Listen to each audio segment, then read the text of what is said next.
I was just so petrified of singing in front of people. So forehead. I can't believe I used to eat those. I've never played in front of this many people in my life. 'Cause everybody's trying to be famous, and I'm just trying to find a place to hide. Okay, ready. I'ma tell 'em all that you can either hate me or love me, but that's just the way I am. I'ma tell 'em all that you can either hate me or love me. The first time I heard Charlie Puth was See You Again with Wiz Khalifa. I remember looking at my boss like, this kid's gonna be big someday. That's just the way I am. Maybe I might get a little nervous. It's such an uplifting album, and it's a lot different than what other pop stars are doing right now, so it really stands out. I think it's one of the best records of the year. Charlie is gonna be on the Honda Civic Tour this summer. It takes him to a whole nother level. I think about the first time that I ever toured, and it was in front of like 400 people. He's doing venues that are gonna be 12,000 plus. Charlie embodies what Honda's all about. I mean, here's somebody, when you look at his career, that's determined to be a star. How long has the Honda Civic Tour been around? Like 17 years? It's kind of amazing to be part of that legacy. We've had artists like Maroon 5, we've had Linkin Park, we've had Good Charlotte. So it's great that Honda has the opportunity to do this with Charlie. This is like my first tour, my first chance to show who I truly am as a musician. I'm rusty, man. I call him a perfectionist, but I don't think he sees himself as that. That's the only option. That's my bad, I didn't explain that right. I think because Charlie is so involved with the entire show, that supplies a level of pressure. Maybe we can like take just 2 seconds. So, you bring a bike on tour? I do. I named it C sharp because the bell is C sharp. I didn't want to sing in the beginning because I was just so used to being told that I couldn't do it by kids my age at the time.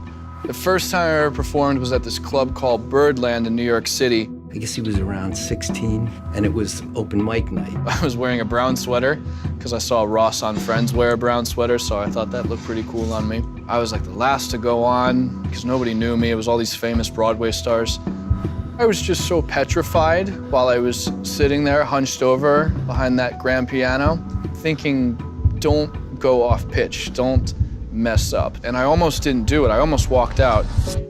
And I just really wanted to impress my dad. I know that sounds kind of corny, but... I went to the bathroom. When I came back, he was up on stage, and he sang a James Taylor song. And it was really bad, but I felt like I had to get over my fear. I told him that if you want to be famous, you gotta sing. The biggest thing that helped my confidence was having a fan base on YouTube. He was creating those songs and people started to react to them in a way, and that broke the shell for him. For the first time, I was experiencing encouragement rather than discouragement. That really changed my life.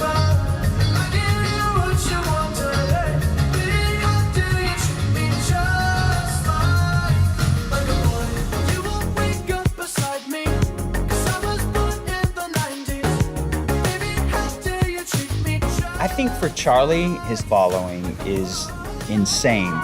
Every day I get people going, I love Charlie, honestly, I do. Charlie is my life. My Wi-Fi is Charlie. His music inspires me to push through every day. If I'm driving and the car to my left is listening to a new song from my album, that's a day-making moment for me. All right, here we go. One more song, and then I'll see you all at the show. It'll be fine.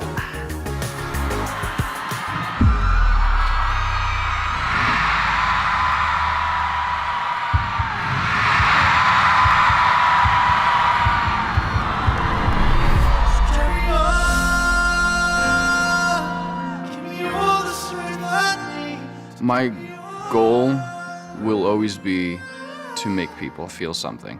Inflate their sadness, inflate their happiness, anything.